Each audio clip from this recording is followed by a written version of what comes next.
तो हेलो दोस्तों, welcome on the embedded bench और बहुत बहुत स्वागत है आपका हमारी इस सीरीज में।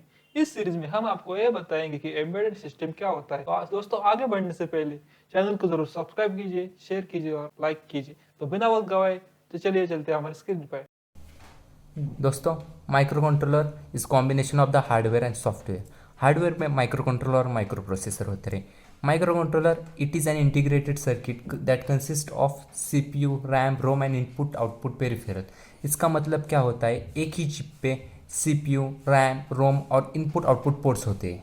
जैसे कि हमने देखा होगा कि आर्डिनो, उस पर भी इनपुट आउटपुट पोर्ट होते हैं। माइक्रो कंट्रोलर हम हमारे वॉशिंग मशीन, फ्रिज में यूज़ करते हैं। Micro processor consist of only CPU, मतलब उसमें सिर्फ सीपीयू होता है और एक्सटर्नल रैम, रोम और इनपुट आउटपुट पेरिफेरल्स लगते हैं, जैसे कि हमारा कंप्यूटर हो गया। माइक्रो कंट्रोलर प्रोग्राम करने के लिए हम दो लैंग्वेज यूज़ करते हैं, एक तो असेंबली लैंग्वेज होती है और एक एम्बेडेड सी लैंग्वेज होती है। असेंबली लैंग्वेज हम लोग यूज़ नहीं करते क्योंकि वो डिफ़िकल्ट होती है, और हम एम्बेडेड सी यूज़ करते हैं। तो हम लोग देखेंगे एम्बेडेड सी कैसे होती है। तो दोस्तों, सी लैंग्वेज में तीन तरह के डेटा टाइप्स होते हैं, इंटीजर, फ्लोट और कैरेक्टर। इंटीजर में पॉजिटिव या फिर निगेटिव नंबर होते हैं, फ्लोट में डेसिमल नंबर होते हैं और कैरेक्टर्स में अल्फ़ाबेट्स होते हैं। सी लैंग्वेज में हम इंटीजर इंट से डिफाइन करते हैं, फ्लोट से, और कैरेक्टर 4 से करते हैं। आपको लग रहा होगा कि परसेंटेज डी क्या है। तो परसेंटेज डी हम इंटीजर को प्रिंट या फिर इनपुट लेने के लिए यूज़ करते हैं। जब हम प्रोग्राम करेंगे तो आपको बहुत अच्छे से समझ में आएगा। इसी तरह हम percentage F and percentage C use करते हैं। हमारा इंटीजर 2 या फिर 4 बाइट्स का होता है।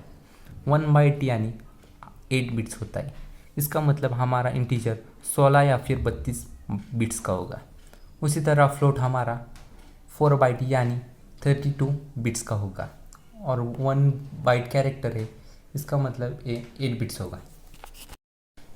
चलो दोस्तों, चलते हैं हमारे स्क्रीन पे और देखते हैं ये प्रैक्टिकली कैसे यूज़ होता है। जैसे कि दोस्तों आप स्क्रीन पे देख सकते हैं, मैंने यहाँ पे hashtag include studio dot H लिखा है। स्टूडियो डॉट एच यानी standard input output header file होते हैं। अभी हम लोग एक प्रोग्राम करेंगे जिसमें हम सिंपल सा हेलो प्रिंट करेंगे। इसके लिए हम इंट मेन लेंगे। इंट मेन एक फंक्शन होता है, इसके अंदर हम प्रिंट करेंगे print F. Print F print करने के लिए होता है हेलो, और इसको एंड करेंगे सेमीकोलन से। आपको हमेशा ध्यान देना होगा कि आप इसको सेमीकोलन से एंड करें। उसका मतलब होता है इस लाइन की एंड यहाँ पे हुई है। कंपाइलर को समझ में आता है। इसको प्रिंट करने के बाद देखो रिजल्ट में आ गया हेलो। उसी तरह आप यहाँ पे कुछ भी लिख सकते हैं। मैं यहाँ पे एम्बेडेड लिखता हूँ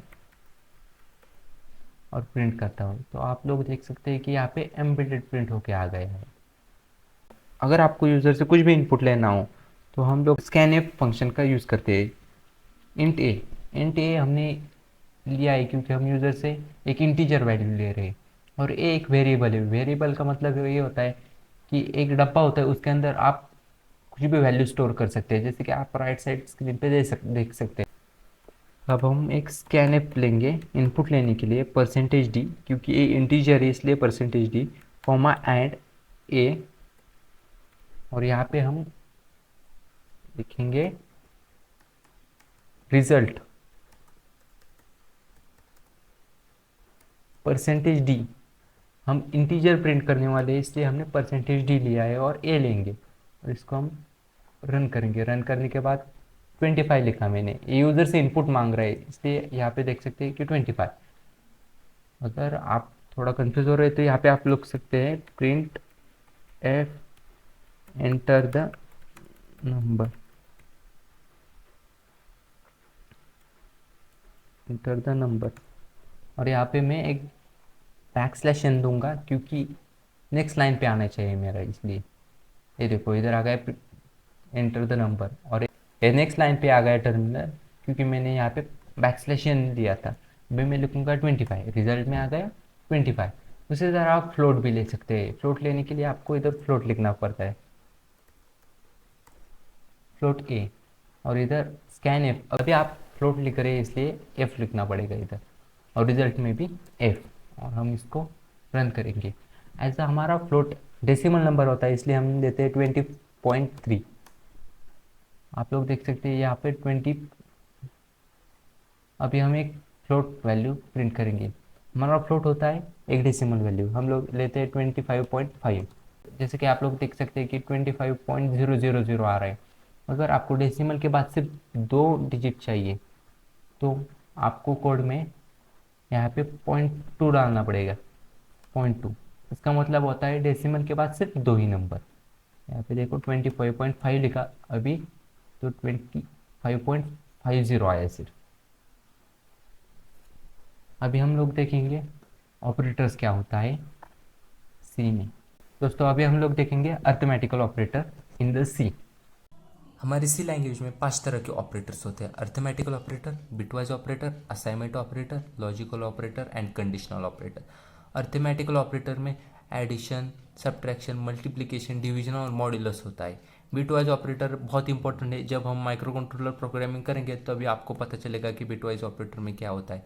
ए बिटवाइज एंड है, ए नॉट है, ए और है, ए नॉट है, ए एक्स और है, ए राइट शिफ्ट, ए लेफ्ट शिफ्ट है। असाइनमेंट ऑपरेटर, असाइनमेंट ऑपरेटर में हम पर्टिकुलर वेरिएबल को असाइन करते हैं वैल्यू, इधर equal to A, plus equal to A, उसी तरह आगे। लॉजिकल ऑपरेटर, लॉजिकल ऑपरेटर में दो है, लॉजिकल एंड लॉजिकल और। लॉजिकल एंड और का वही ऑपरेशन होता है जो इलेक्ट्रॉनिक्स में होता है। जैसे कि दोनों नंबर 1 1 है तो ट्रू होगा एंड के लिए, और सेम और के लिए वैसे ही होता है, मतलब कौन से भी एक नंबर ट्रू हो और एक फॉल्स हो तो वो ट्रू प्रिंट करेगा। कंडीशनल ऑपरेटर, कंडीशनल ऑपरेटर में हम कंडीशनल चेक करती है, जैसे कि equal to, less than equal to, greater than equal in to. The C. Arithmetical operator में हम एक सिंपल प्रोग्राम करेंगे जिसमें हम एडिशन करेंगे। एक इंटीजर लेंगे इंट ए इंट बी, हमको 2 नंबर चाहिए एडिशन करने के लिए, इसलिए हम इंट ए और इंट बी। हम यूज़र से इनपुट लेंगे, इसलिए हम लेंगे प्रिंट एफ। यूज़र से बोलेंगे एंटर द नंबर और बैकस्लैश देंगे नेक्स्ट लाइन के लिए और यहाँ पे एंड करेंगे। हम स्कैनएफ यूज़ करते हैं यूज़र से इनपुट लेने के लिए, स्कैनएफ %d कॉमा एंड ए। हम यूज़र से ए ले रहे हैं, उसी तरह हम यूज़र से बी भी लेंगे, यहाँ पे बी डालना पड़ेगा और हम लोग प्रिंट करेंगे प्रिंट एफ कॉमा %d ए प्लस बी। हम अर्थमेटिकल ऑपरेशन कर रहे हैं ए प्लस बी का, मतलब ए प्लस बी का हम लोग एडिशन कर रहे हैं, इसलिए हमने प्रिंट एफ में ए प्लस बी लिखा है। अब हम इसको रन करेंगे। रन करने के बाद ये पूछ रहा है 2 नंबर एंटर करो, इसलिए मैंने एक किया, ये दूसरा किया, इसका आंसर आ गया 57। उसी तरह आप लोग यहाँ पे सब्ट्रैक्शन भी कर सकते हैं।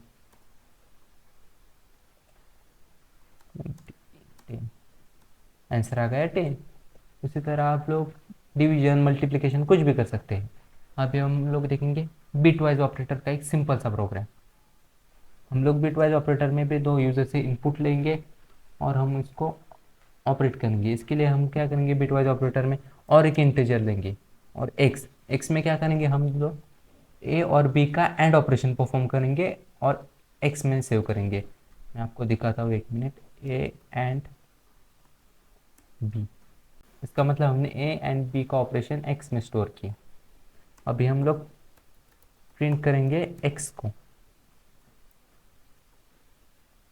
क्योंकि हमने ए और बी का एंड ऑपरेशन एक्स में सेव किया है।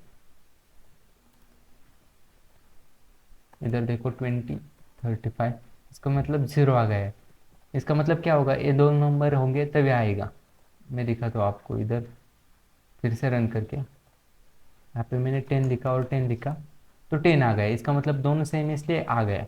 उसी तरह हम लोग असाइनमेंट ऑपरेटर भी करेंगे। बिटवाइज ऑपरेटर हमने किया, बिटवाइज ऑपरेटर में लेफ्ट शिफ्ट और राइट शिफ्ट भी होता है। मैं आके आपको प्रोग्रामिंग में सिखाऊंगा कि बिटवाइज ऑपरेटर कैसे यूज़ करते हैं। अभी हम लोग देखेंगे असाइनमेंट ऑपरेटर।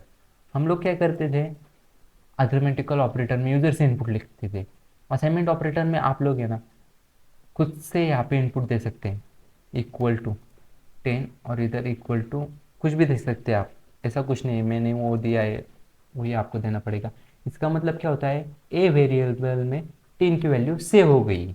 अभी हम इसको और एक इंटीजर देते हैं सी, और इसमें सी में हम लोग क्या करेंगे, ए प्लस बी स्टोर करेंगे।